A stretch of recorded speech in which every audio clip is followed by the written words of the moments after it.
I would have forgot to press it. I really appreciate it, Mike. Thank you. All right, let's get started. So our special guest today, if anybody didn't pick up on the hint, is actually Mike. Mike, we're Hello, so happy to everyone. have you here. Hi, Mike. Thank you for having me. Hi, Mike. Finally, nice to meet you, Mike. That my wife has been talking about all the time. Oh, okay. Good to know. Yeah. Hello, Mike. Good. So we are welcoming Mike from where? From Australia. Australia. So you see where we are traveling today, everybody, all the way to Australia. So I have never been there. I'm not sure if any of my lovely family members have been there as yet, but we all would like to be able to learn just a bit more about Australia. Nothing too long if you don't have anything to mind, but I would just like to get a glimpse of Australia, even in 30 seconds. Is it beautiful? It is. I'm currently on Fraser Island, which is the largest sand island in the world. It's nearly 100 miles long from north to south and probably 50 miles wide. It's really a beautiful, beautiful place. It's going into our winter time now, so we have an opposite seasons of the United States or the Northern Hemisphere, and it's still beautiful, still in t-shirt and shorts and stuff like that. So it's really a beautiful place to be. A lot of people love to visit to get into the sunshine and the beach area and sand and all these different things. Sydney has beautiful things such as the Sydney Harbour Bridge, the Opera House, and a lot of people come to visit the Great Barrier Reef and to go diving there. Nice. You just made me think about my ticket after COVID. It sounds like such a lovely place to be. Here in Barbados, a lot of people are attracted to our beaches as well, Yes. like the clear waters and the sandy beaches. So we can relate at least on that level. So that is lovely to know. Hopefully, in another time, we'll be able to even have some more about Australia to whet our appetites a little bit more. Just some pictures and some visuals. All But right. in addition to that, you were saying something? No, that's awesome. Okay. Yes. So in addition to that, you are actually here as well because of what you do in terms of your work. Could you tell everybody more about that? Yes, I'm a personal financial coach where I help people get out of debt, manage the money, and eventually build wealth to be able to give outrageously. And I'm able to do that remotely. So I do that through all Zoom meetings or Google Meetups. I was doing face-to-face before 2020, and now I live a mobile lifestyle. So I do travel around quite often, and my clients are around the world. So I have clients in the US, in Africa, and here in Australia. Wow. So you have been doing a lot of virtual traveling. Yes, US, that's true. Australia, and even Africa. Wow. Yes. All right. Just give me 1 second. Let me admit.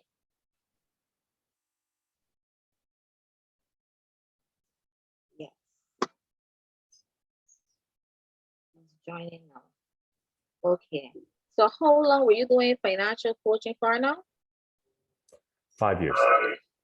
5 years. Nice. And why did you choose to get into financial coaching? Probably from my own financial mistakes. So I made my own money mistakes when I was in my teens and 20s, going through university there in the US, and just spending more money than I had, and taking out student loans and car loans and house loans. I got a lot of loans, and it was a lot of mistakes, a lot of stress on my situation. And one of my moments, what I call my I've had it moment. And I was in a brand new truck, like I was still making payments on, and it broke down on me and left me on the side of the road when I was on my way to a job that I needed to go to make some money. Wow. And that was it. I was tired of living this way, and I started reading and learning and absorbing everything I could on the world of finances, and learned quickly that debt is one of the biggest killers to your financial wealth. Yeah, definitely I could agree there too. Because for us, when we first went through a program called Next Level Firms, in terms of being able to launch a bookkeeping business, the mentor in there made sure that he gave us aspects that not only taught about finances, but life in general. So in that, he also taught us to go through and do budgeting. So the first time, even before we did that budget, we started to talk about it and we were saying, maybe in terms of fast food, we would approximate that it's only $200. When we did that budget for the next month, it actually came out to be $800. So you can imagine a panic moment came about. Mm. And that's what got us started on this journey and thinking that, it helps us so much. So we wanted to be able to, be able to go and help others have that same peace of mind from getting control of the finances and everything as well. So we can relate to That's that. amazing. Yeah, That's amazing, and that's right on with what I teach as well. Being on a budget, telling your money what to do, exactly. it's amazing, because if you can't control $20,000 a year, how are you going to control $200,000 a year or more than that, right? It's just going to do the same thing. I love giving this extreme example of, I had a conversation with a lady that she and her You husband, broke up a little for me there just now. her Could you repeat that? income. Okay. My apologies. Let me.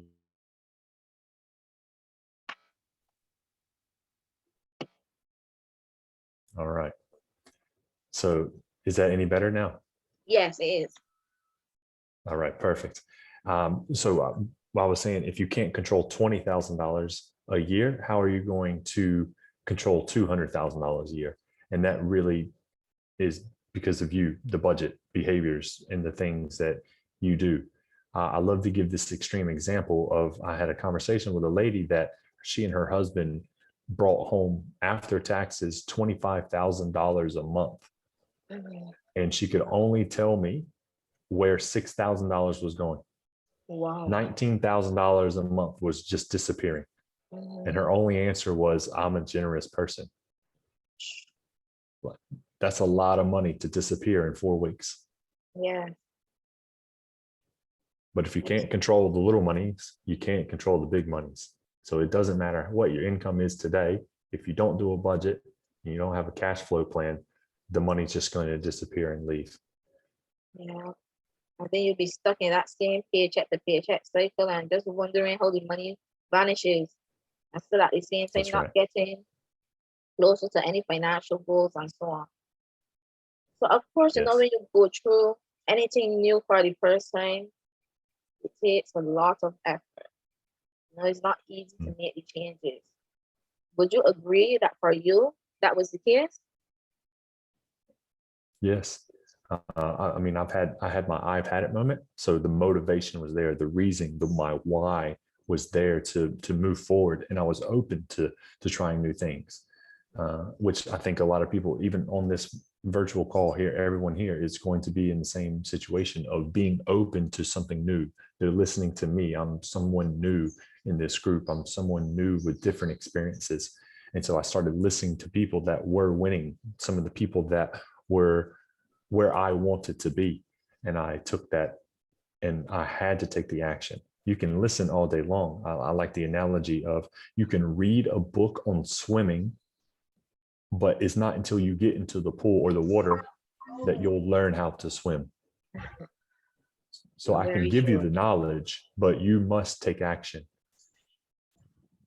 Yes, I agree with that as well. That's why even for the workshop, when I had that idea, I said that would be more like the theory, and the challenge of going through May for saving and earning and having everybody to appreciate this is a goal we're working towards. That helped me to be able to really get in and learn how to swim, according to what you said, because the knowledge is one thing, but then you have to put it into practice to get the true results. and experience it. And sometimes that That's right. was because I loved accounting from the time I went to secondary school, and that's like high school. But even in doing that, afterwards you leave and you don't necessarily know how to bring the information off of the pages, even though you excel because they just teach you to memorize. So when you actually go through and you have life experience of compound interest or being able to know how to look at your figures, to take it to intentional phase, that makes the whole difference. You're no longer trying to memorize what you've learned in a book because you experience it yourself. Yes. So So to answer your question, it wasn't easy, and it's not right. everything is easy, but it's worth it, right? Was it easy to back to swimming? Is it easy to learn how to swim? No, but it's worth it because it's worth not to drown, right? When you get pushed in the pool or anything like that, Yeah. it's worth it. Right. So what did you have to change in order to get to this level, start your business and be able to help others? Did it happen overnight? Would you say it took a year? It probably took a few years. The first thing I had to do was do it myself. I'm of the personality that I want to make sure that this works for me, and then I can share it to others. I've done things differently in the past that did work for me, and I tried to push it upon others probably a little bit too quickly in different areas. But with the money side of things, man, this works. I mean, I've been doing this for over a decade now, personally, and then it's probably 5 years after that I started helping friends and family and just getting the word out there, and then eventually started monetizing it through word of mouth and people in my circles, and having clients start winning, and it's a great feeling. Great feeling. Yes, definitely. And when you think about the clients that you have helped over the last 5 years, is there any specific example that comes to your mind to say that was a definite success story that you would like to share with us? No pressure, it's up to you. Yeah. No, one that comes to mind is a single mother that came to me and didn't even know how she was going to have the money to pay for my services, for example. And I have a 4-month program that is quite popular, and she went through that. And so we had 10 sessions together. And through those 10 sessions, she became debt free. She was in control of her finances and even got a new higher paying job. What else did she do? She ended up taking her kids on short holidays, short vacations, and just the change in her, in the voice, in the light, in her interface, just everything about it. And then another thing that I believe that parents all want is a better life for their kids. And she was able to teach them about their finances and do things on purpose and give to the things that the kids really enjoyed giving to as well. So everyone was involved. She made changes, and there's no turning back for her. Excellent. That is a very, very good success story. And you touch a lot of the important points that comes into play in terms of financial training, because you were able not only to help her get out of that paycheck to paycheck cycle and get out of debt, but you saw how it actually trickled down in other areas of her life as well, right? Because when you think about finances and the fact that they are so stressful, some people are losing sleep, marriages are affected. It affects your relationship with your children because it's so stressful. You can't even really focus on them the way that you want to. So it really is not just for a specific individual, but it helps the entire family having that control and that peace of mind, and knowing that it's not just a financial goal, but whatever goal you're trying to reach, getting wanting under control helps you to see you can also do the other one. So it starts, have that domino effect in your life. So that is a very good example to be able to, connect with that. Even the children, or as you say, they will know now how to manage the finances properly and be intentional with them, right? I just say do it on purpose. So you think before you make those commitments. So that speaks volumes, right? So I know as well, because of COVID is not only central to one place, it affects the entire world. So with that, how has it been able to assist you in terms of being able to make virtual earnings? That even if you can't go to face, how has it, though it brought about a negative situation, has it brought about anything positive for you? It has here in Australia, and I think around the world as well. In 2020, a lot of people opened their eyes to managing their money. They realized, oh shit, an emergency fund is important. I need to know when I'll be able to eat if I lose my job. My job's not guaranteed. They can lose their job at any moment. And it opened the door for me. It's some more positives. It opened the door to everyone went virtual. If you kept your job, a lot of people went virtually. And it just really opened the door to make sure that Zoom, in our case, that we're using and what I use mostly, is acceptable. And people are open to sharing more and more, even though we're going about it in a way of camera and computer. So those have been probably the biggest things that I've gotten to see, and really increases the business of the online community, which is really great. Yes, definitely. Because even here in Barbados, I would say that we are like years behind. That's just an expression that I use, because even in terms of working from home, it became a necessity, but nobody really knows how to make that transition, right? Or even you have employers, for example, that will now need to have their, for example, bookkeeping done. But all they know is that the person has to come in the office. They have no process set up for the person to be able to work at home.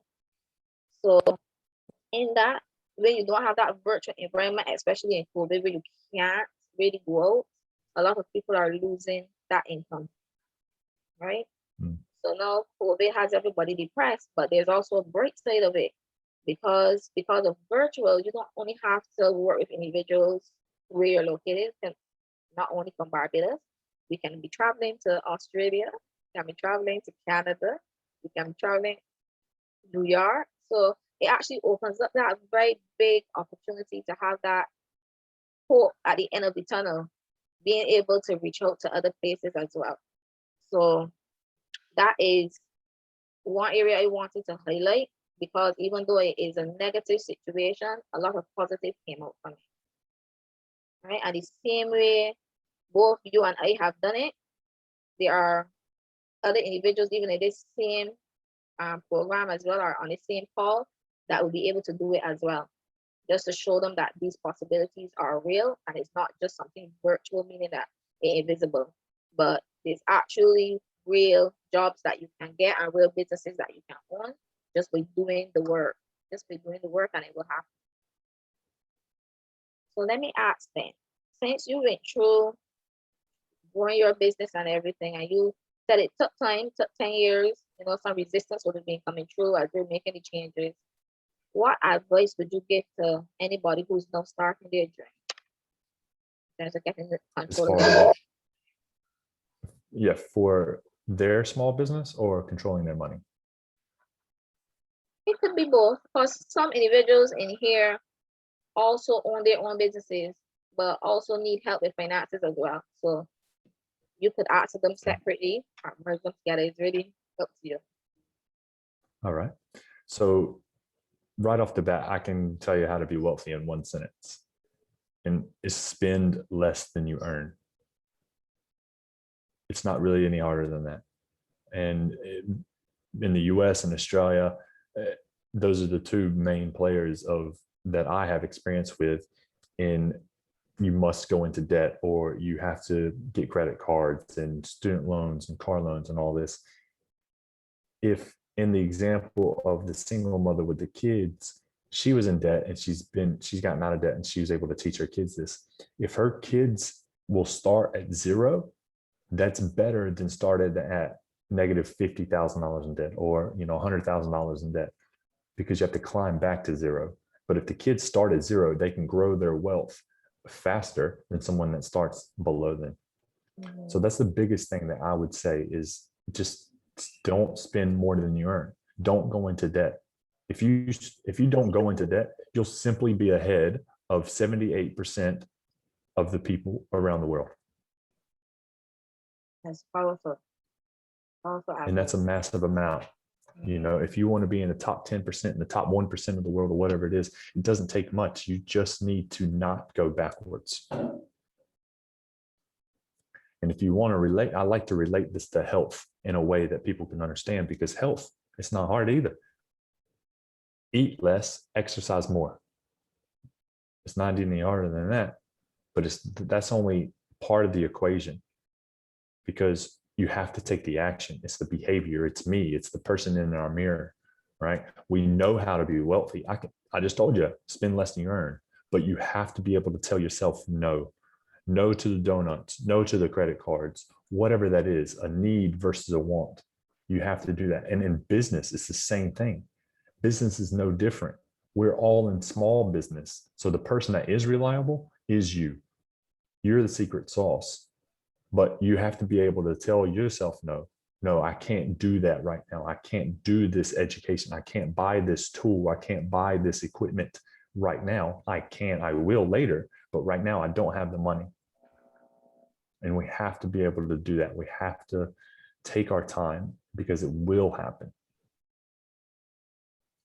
And another thing that comes up as I say that is the most important investment, education. I teach that in financial education. We must invest in ourselves, because the return on that investment is the best return we can get. Because if we don't have the education, then there's no chance that we can take any action. Yes, very true, very true. So in harmony with that, as you were there talking just now about making investments, even when you're starting a business, especially if you are the one in charge of your business, the most important asset is ourselves, right? And I'm going to talk about this in the sense of, when I was starting my business, there are a lot of things that got in my way. But the short answer to what was stopping me was me. It was me versus me. It was all the doubts in my head telling myself that I can't get this done. Everybody else, they have traded, a lot of people that want to trade their own, they run their own business, and it didn't work. So you just have those mental blocks coming up all the time, right? And you pretty much have to, first of all, trust yourself to be able to take those steps. And in addition to that, once you do the work and you follow through and just keep showing up, whether it be at a gym, show up, whether it be even again in your business, just keep showing up and follow the process. It will work. You don't have to reinvent the wheel. You just have to do as you said. Spend less than you earn, right? Or eat less, exercise more. So the answer is simple, but it's very hard to be able to implement. And that's why it's important to be able to, as you said, make the investment. Because when you make that investment, you're going to get so much more back from that investment, knowing how to, those mindset traps, this is what works for me to build me back up, so I can get this done. So in all of these areas, it helps us to see that building up ourselves is the first thing that we need to do. Is the first thing. There's no other asset. If the company closes down, we still have to live. We still have to be contented with who we are as an individual. So you have to be able to take the time to take care of yourself. And when you're breathing properly with that oxygen mask, then you can pass it on to somebody else. Right? So that is very, very key. So I said I was not going to keep y'all very long this evening. And that is a promise I'm willing to keep. Might you have anything else you want to add before we ask anyone if they have any questions? That's it. What questions does anyone have? Okay. So just give them a couple minutes to come in. Abby, you wanted to jump in? Yeah, I wanted to ask.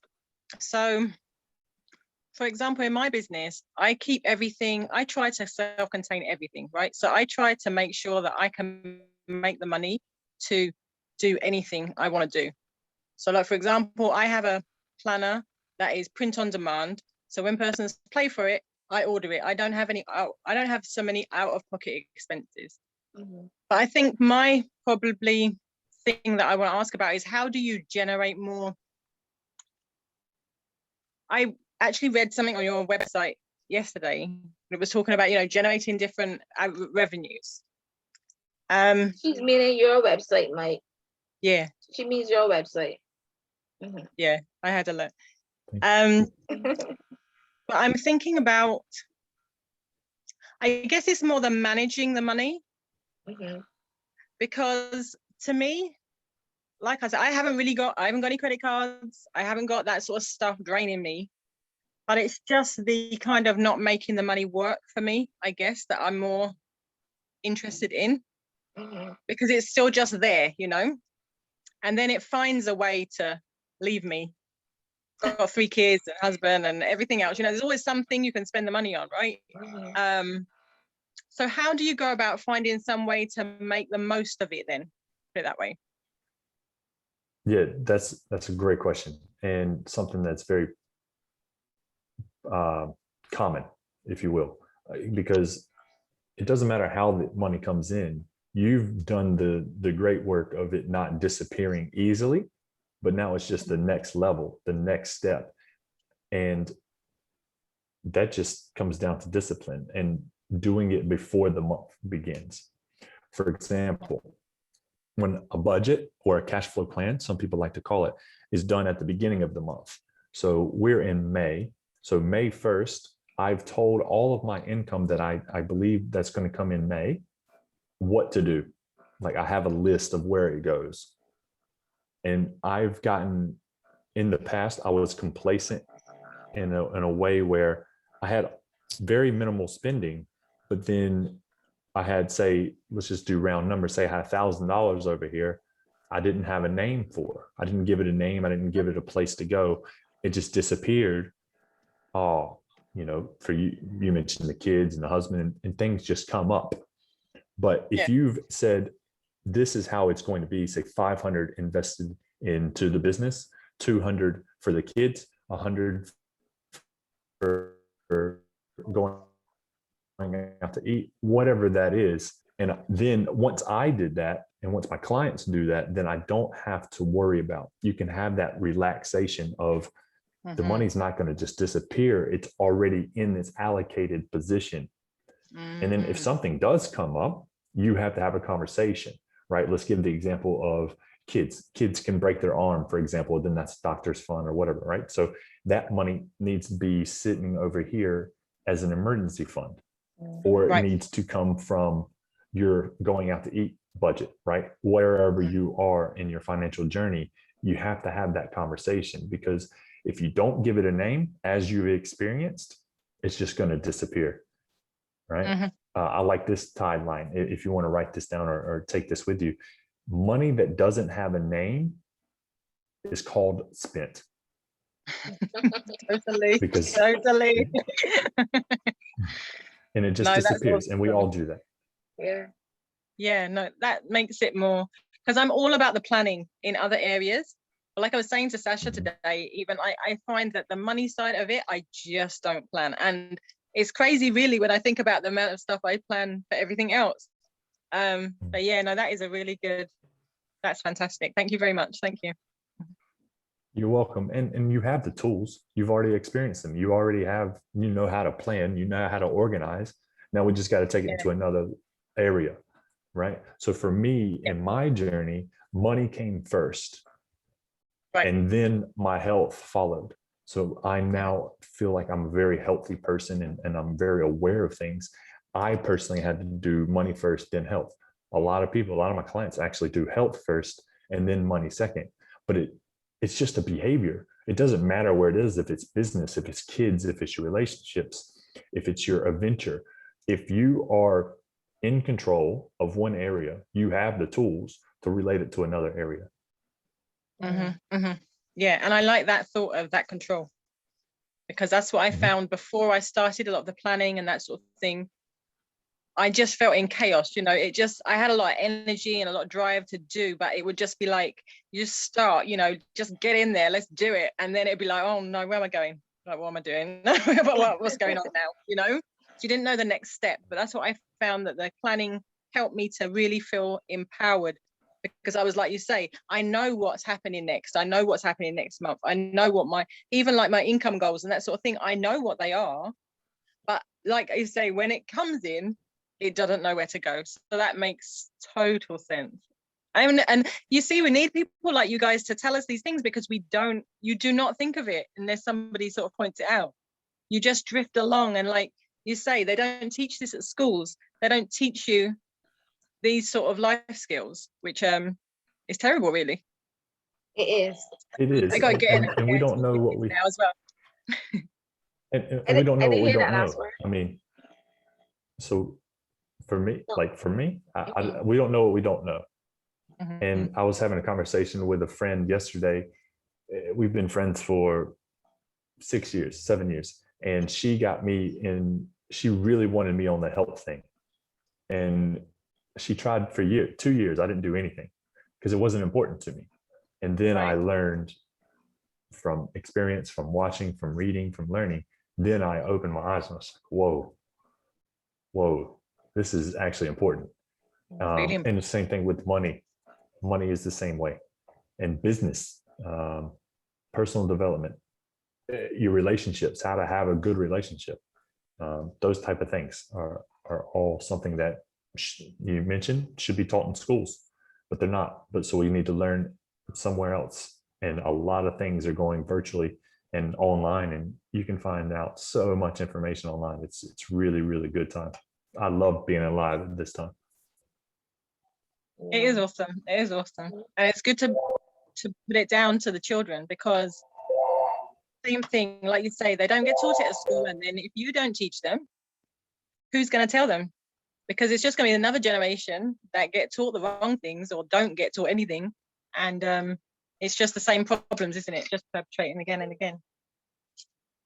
That's awesome, though. Thank you very much. I will definitely, I got your, oh, what's it? It was 8. Yeah, I got the freebie. Like, I got one of your freebies. Like, I was looking at the different ways to make. I think it was $10,000 in the year and stuff like that. I was looking at that sort of stuff. But I don't find that part so difficult. So that's why I wanted to ask the question, because I was like, I kind of do quite a few of them sort of things that you mentioned. So I was like, okay, I'm cool on that part. But I was like, just when it comes in, I just haven't got a clue. So this makes a lot more sense. And I will actually start writing down. Yeah. I've been tracking my expenses and my bank account and stuff. I've actually started doing that, but it was just like I say, there's no purpose for when it arrives. So like I say, then it will be like, oh, let's have pizza tonight, and that's it, you know. That's gone off out. Yeah. Thanks very much. Yes, what time Abby, is that it was. there? What time is it there? What time is it in Australia? 8:47 in the morning on Thursday. Oh morning. wow. Okay. So So you're like 3 in the morning or something.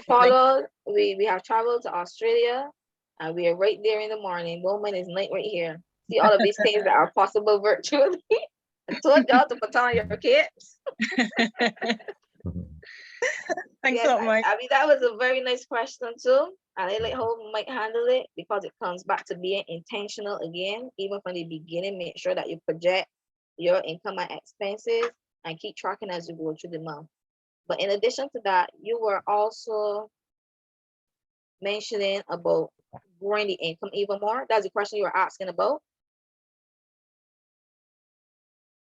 And just give Abby a minute. So my understanding is, yeah, Abby was in the free document that we talked about, is how to find $10,000 in 1 year.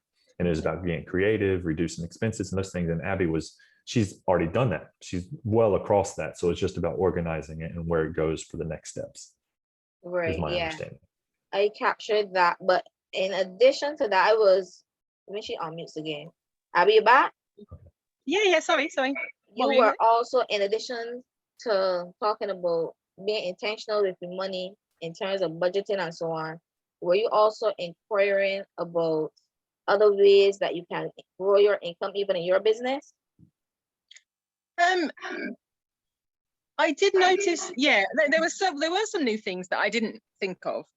And I also liked the way that you broke it down as well. It was like, I was like 10K, like in a year. I was like, how in the world am I going to do that? But when you broke it back down and you got it down to like $27, I think it's $27 a day.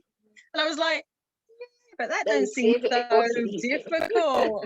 Like to actually, and I actually started thinking about how much that would be a week, and like Exactly. how I could kind of actually try and put that aside this month, you know what I mean, and that sort of thing. So hello, sweetie. Right, because they had made that post on Facebook, and as soon as you start writing it down, your mind starts to look at all the different ways that you can get this go ahead. So you're thinking about $10,000, and everybody say, well, that's only $30 in savings or $30 in earnings, and they can have an extra 10,800 in a year. So baby's crashing the all the time. we understand. When they're not spending my money, they're crashing my life. Right, we understand, don't worry. Yeah, but yes, but yeah, I think.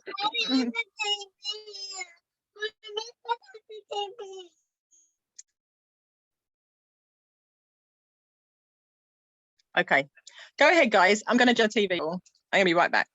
Okay, no problem. Give me 1 second. We'll finish talking about that later. Right. Jabbar, you had your hand up? Yes, please. Right. So just a couple things quickly.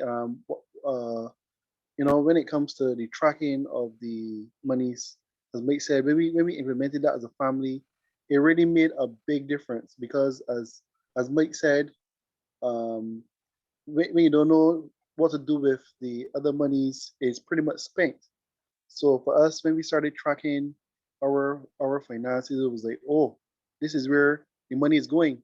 When you made that point about the lady and having $19,000, and even though we may not be generating that type of money, every cent counts. So when you know where it is going, and I have, as Sasha would tell everyone, I have resisted this for so long. Me and her will fight so much about spending and budgeting, etc. But being able to simply just tracking your money. This has nothing to do with, putting it specific place, but just tracking the money made such a big difference for us. So that was something that I appreciated. But I just wanted to challenge Mike on the part about the debt, because here in Barbados, we have an expression: the only way people who are poor can get something is by borrowing. So, like for example, you may not be able to get a car, so you borrow some money to get the car. So you essentially go into debt to get the car. So I don't know, maybe if it was clear, or if I understood you properly. So you're saying that, like, for even with small businesses, if you wanted equipment, to don't borrow money to get it, just wait. But suppose it's something essential. Well, that comes back down to your communication, or your conversation with yourself. Is it a want versus a need? Is it essential? Is a car essential? Maybe, maybe not. I can't answer that for you. I used to believe that, and Barbados is very similar in the sense that you can only get a car if you borrow money. In the US and Australia, they're all the same. And that's only believable from the car companies, because that's where they make their money. They want to make your money on a loan. And so is it necessary to have a car? Well, I challenge that, because you can walk, you could take public transport, or you can get a cheaper car. You get a bicycle. I rode a bicycle for 9 years in Australia. I didn't have a car. It was beautiful. I loved it. I meant like, for example, with a business, if you have to carry on. But that was a choice that I made. I didn't have a kid. Okay. All right. So same thing. Can you do it? Yeah. Uber. Can you get a taxi to do those necessary routes? I don't know if Amazon is a big thing if you need to deliver things, or there's so many options. Cheaper car, and that's probably where it comes down to, and you save up to that. Because one thing that I got to learn, I mentioned about the car that I purchased, and I still was making payments on it, and it still left me broken down on the side of the road. I don't want you to do that, especially in business. If you go and buy a piece of equipment for the business and that you're making payments on, then the business fails or that part of it stops. Let's give the example of COVID. Let's say you bought I don't know, what's a good example? You bought something to make more widgets. I don't know what example it is, but you made something, and then COVID happened, and no one wanted what you wanted and that you were making anymore. No one. The whole globe said, no, I don't want to have that anymore. And what do? You just financed, or you took out loans on this piece of equipment to make something that now is irrelevant. That hurts longer, because now how are you going to pivot? How are you going to make money to pay for something that didn't work? And another thing is that equipment, you're borrowing money, and that means it's usually new, it's faster, and all this. Get creative. I didn't put this in the document that Abby read, but get creative in a way of, can I find that somewhere? Is it used? Can I find it somewhere that I can pay someone money to do it for me? So instead of financing the equipment for $10,000, then I go pay this person to $1,000 to give me a supply for 1 to 3 months or whatever. And then you go back and give them another 1,000 to make another 3 months, or whatever it is. Just get creative, get out of the sense of, I have to go to the bank to be able to do this, because it's not the only way. It's a very popular way. And that's a reason, there's a reason for that. And it's because the banks push loans, the banks push debt. Any city around the world that I've ever been to, the biggest buildings are banks and insurance companies. Why? Because they're taking all your money. So stop giving them your money and get creative. And I'm not telling you to stop doing small business. Small business runs the world. Even in communist countries, small business runs the world.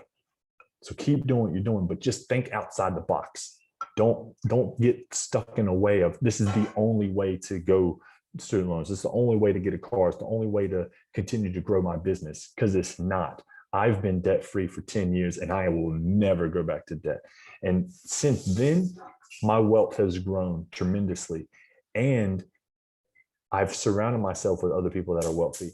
And I've found other companies around the world that haven't gone into debt. And I think one of the big ones, I think Google is a big one, a big name player. They never went into debt. You wouldn't think that. I've worked for companies. I'm a former engineer. I've worked for companies that have never been in debt. It's possible. And hundreds of you, I worked, my last company was, they were founded in 1912 in the US, and they've never been in debt. It's a decision. It's a decision that you have to make. Were there hard times? Are there hard times? Absolutely. But it comes down to you. Are you going to make the decision? Let's go back to what you said about Sasha wanting you to get on the budget and track your money and stuff like that. It was a decision you had to make, and then you thanked her for it. Now you're so happy to see that. It's a decision. I've made the decision never to go into debt, and I want more people to do that, because when you don't have any debt, man, you have freedom. You have freedom. You don't have to worry about living paycheck to paycheck. It's easier to survive in the world. It's easier to grow your business when you're not laying awake at night worried about how you're going to pay for this payment. I hope that helps.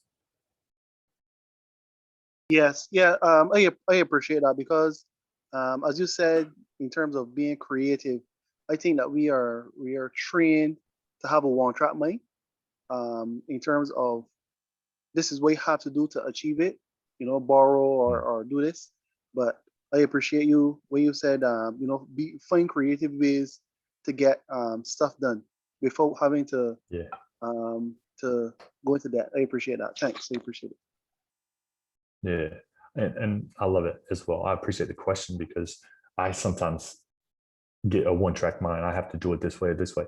I've already made the decision. I'm not going into debt for it, but I still get stuck in this way. And it's just about getting creative, getting outside the box. And how can I do this? I love one of my mentors, Tony Robbins. It's not about resources. It's about being resourceful, right? And that's about being creative, right? We think the resources are there, right? Money, loans, debt, all these, that's a resource, but that's not being resourceful.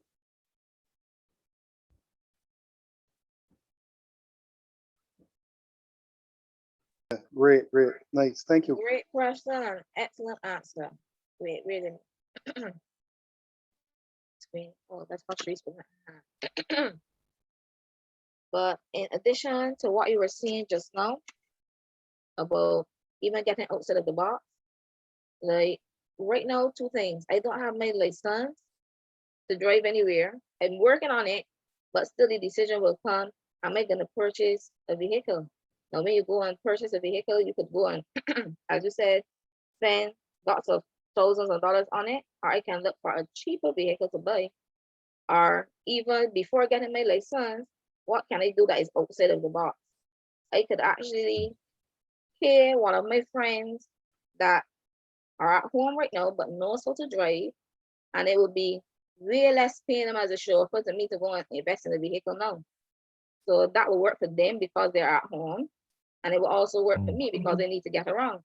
It's not what everybody else is doing, but you have to get creative and out of the box. Think about that. Like, I don't know how much cars cost in Barbados, but let's give the example of in Australia. So let's say a cheap car in Australia is like $10,000, and it's years old, whatever. So $10,000. How many Uber trips can I take, or chauffeurs or taxis? How many taxis am I going to take to spend the same $10,000? That doesn't include, you have to pay for fuel, you have to pay your insurance. What happens if it breaks down? All this maintenance stuff, it adds up. And I've given that example multiple times, and I think I might have written in one of my ebooks of how much money I saved by making the choice of not having a car in Australia over those 9 years. Conservatively, if I would have purchased a $10,000 a car with cash when I got here, how much money that would have become? I would have saved and not spent at least $50,000, because I got to maintain the car, the fuel, the insurance, all of that conservatively. And what has that $50,000 then been turned into? Because instead of a car, I chose to invest it in myself, in my business, in mutual funds is what I invest in. That has easily become $100,000. So a $10,000 decision on a car has easily become, for me, $100,000 over time. And probably more, because I haven't even included the money that I spent on education and my income increase. And you still got around. And that's right. You didn't stay I home. love the question. I didn't stay home. People ask, well, what happens when it rains? I get wet. I love it. And then you get dry You know what again, I mean? right? You get dry again. And then you get dry again. There's so many It's not a options. snowball. And if it's that bad, if the weather is so bad that I do that, I'll just get a taxi that day. Or you could even hire a car. You could hire a car for a couple of I days could hire if a you car. needed to. Exactly. You know what I mean? Yeah, no, that's crazy. Yeah, so it's really more than one option. Creativity is key. And also learning that investments, that ROI, your return on investment, when you invest in yourself, you cannot really calculate it. But as Mike said, $10,000 actually turning easily to $100,000. And he didn't even look at all the other ways he benefited in his life. But I know for sure sleep and being able to sleep through at night without so much stress and so on, that in itself, you can't put a price to that. You really can't. It's true. And Sharice, I saw your hand up. You still have a question? It wasn't a question per se. I just to Mike. I just wanted to say thanks for that because as Abby was saying, you may be able to have all these ideas, but when these ideas actually come into play and the money starts to come in, there's no actual game plan after. For me, like you would know, Sasha, with us, even though UE is not that expensive, there was a point where we had to actually fund most, at least a good set of it for ourselves. And it just so happened that I was doing something new. So I do have my own kind of debt as well. But just to hear that, even something like money not given a name is good as what I spent. It is so true because I have 5 children, and more often than not, something does come. The other day, I think Sasha was telling you Sunday we wanted to eat. Well, I didn't feel like cooking because again, there are 5 of them. So I didn't feel like cooking. And the option was, well, let's go KFC or something. And I researched it and the meal was like $50. And I was like, but I just bought that same amount of chicken for less than $10. So what? So I appreciate that. I just want to say thank you because it literally gave me a light bulb moment. Like literally give me a light bulb moment. Because legit never thought of it that way. And even the fact on being resourceful, we always seem to think we need a loan.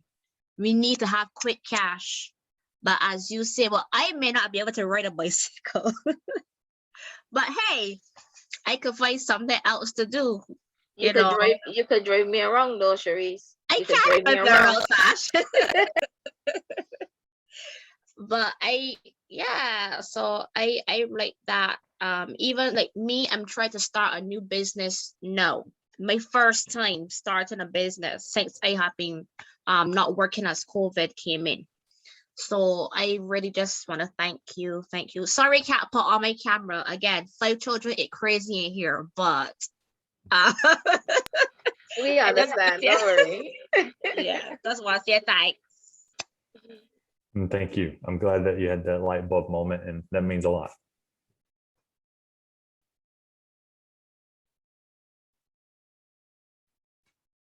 Right, this is Rosanna here now with a question. Go ahead, Rosanna.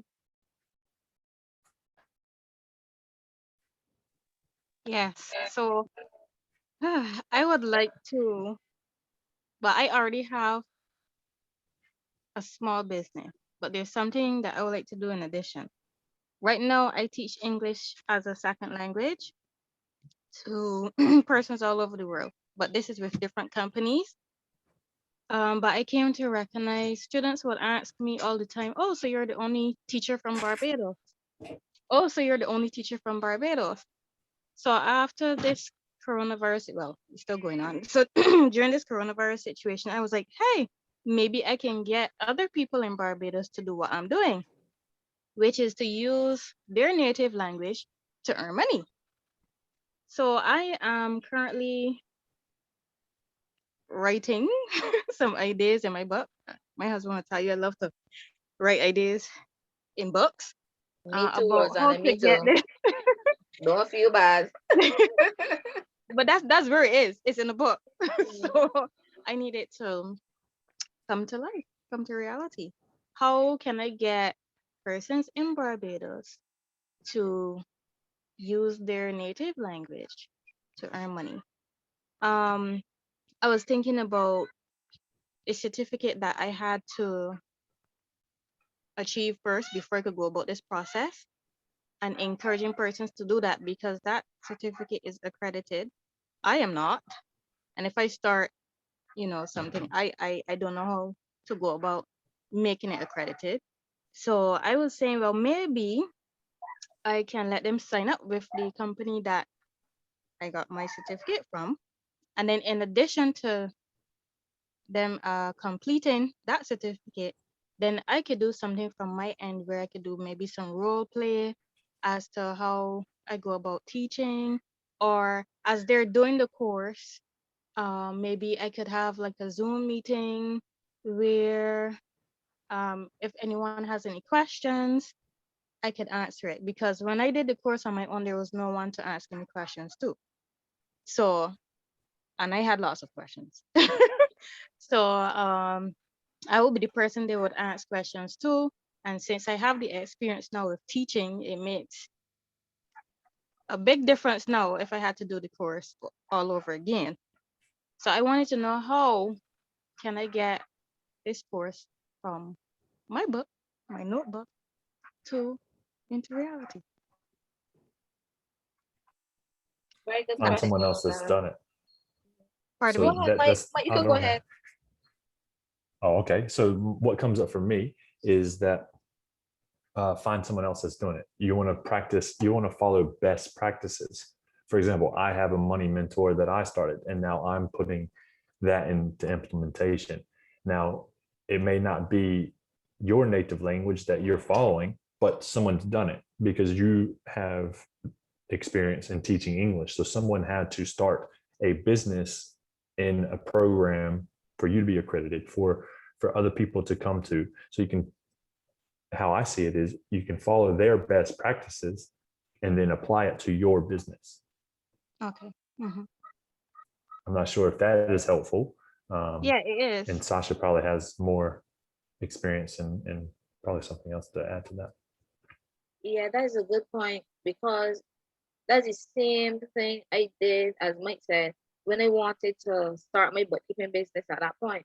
I went to accountants who pretty much went through the whole process and were able to spell out the mistakes to avoid and everything, so you can just, continue on that course without making the same mistakes and everything. So go to the individuals who have done it before. And even when we were speaking before, I think it's an excellent idea that you're looking to help others now do the same teaching as you. One area we were speaking about is even in the same workshop setting that I had done recently, that y'all are in the workshop right now, doing that even for your own business, because that not only gives you additional income one time, but if it is that you actually package it, that you can just sell the replay, again, you get more income coming in, and you also don't have to work all the time. You still get income. Like if you work 40 hours, where sometimes you may just work 1 hour, you may be traveling, because it's just like paying for the replay of an episode of Hawaii Five-O, pretty much. That's just an example. But in that way, you can spell out exactly the process for the individuals who want to teach. And again, because of COVID, a lot of individuals are looking for work from at home. So when you put out, say for example, this is a live workshop to help individuals who want to be able to teach at home, right? Based on the response you get, then you would know, okay, this here has value for 50 people, 100 people, just like that. Even before you invest your time in doing anything, you go and ask the market first. That's one mistake that a lot of people do make that I'm gonna encourage y'all to avoid in the early. Don't do any packages, any teaching, any teaching modules before you get someone that shows interest, even if it's just one, but find out first if individuals are interested in it. That makes sense? Yes, it does. So Okay. I guess I could just put that on Instagram and Facebook to kind of get feedback Yeah. on if anyone is interested, and then move on from there. But as Mhm. as you guys suggested, I have to find someone who did something similar, had Mhm. the same idea, and see how I can go about getting started. Yeah, so in connection with the workshop, as we were talking, that's something that I can help you with specifically too, because it just did it. The Mhm. business aspect of it, even though it's something different, it's still a small business. So the processes are still the same. Mhm. Even though you will be selling, teaching, online teaching and stuff, I am dealing with the workshop with finances. It's still the same process to be able to launch even within a short period of time from a workshop. As opposed to doing a free webinar, you know that you have clients coming in even before you do the workshop as well. Right? So we could definitely talk about that some more. Yeah, no problem. But again, that was an excellent question. Thank you. Thanks for your Anybody else? answer. You're welcome.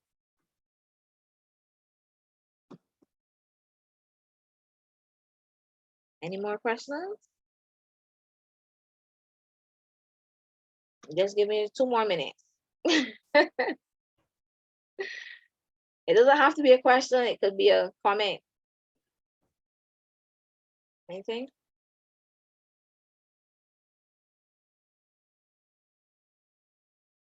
I'll just add in there. Oh, Jabbar's got a question. There we Go go. ahead, Mike. Go ahead. He's gonna wait to go ahead. Okay. So I was just going to say, I really appreciate everyone taking their time out and come up with these questions and joining the call and being present. I mean, we got 8 people on the call, including myself, and it's just really good to see everyone retention and staying focused. And it's really nice. Yeah, very true. You know, it wouldn't be possible if none of the 8 of you, if any of the 8 of you said, no, I'm not coming, me and Mike would just be here, just talking to each other. So I appreciate each and every one of you. And I told everybody welcome. Jamal, welcome.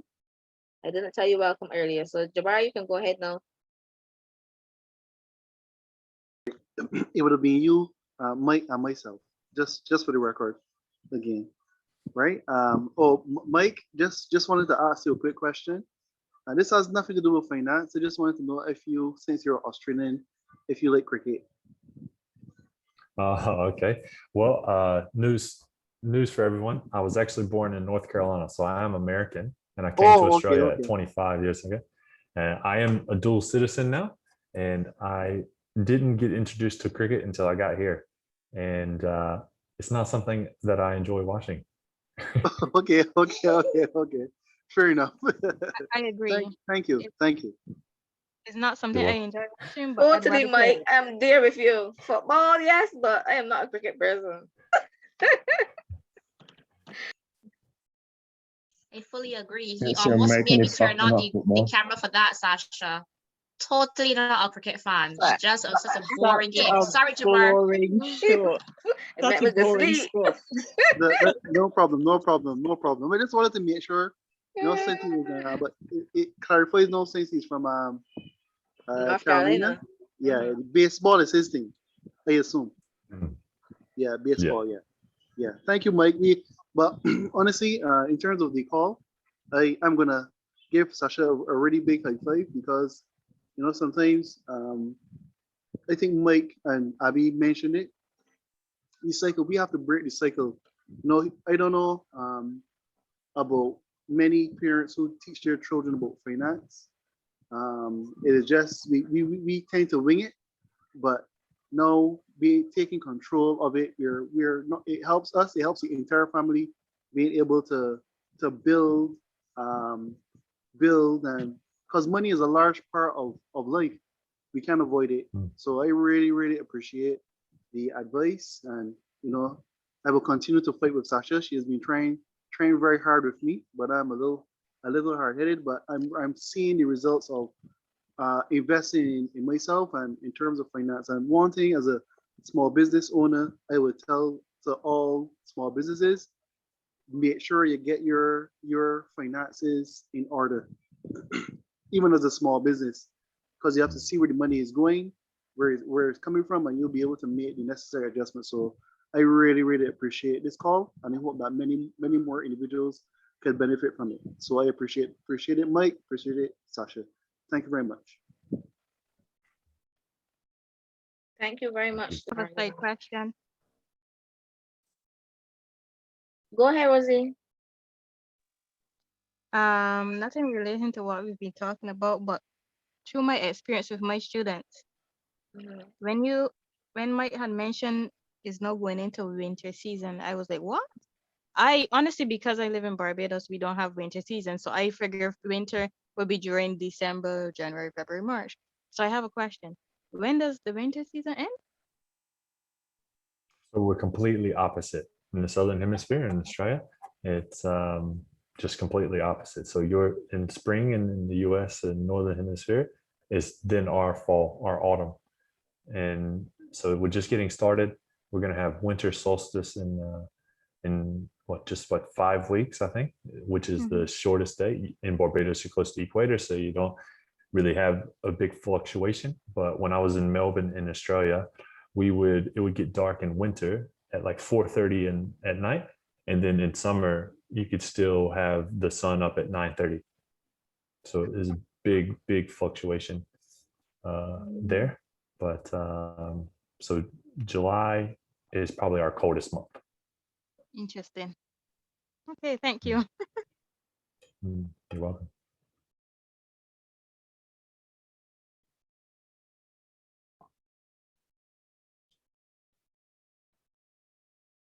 Well, is there anything else that anyone wants to talk about? If not, then I think it's been a great meeting. Yes, it was definitely a very great meeting.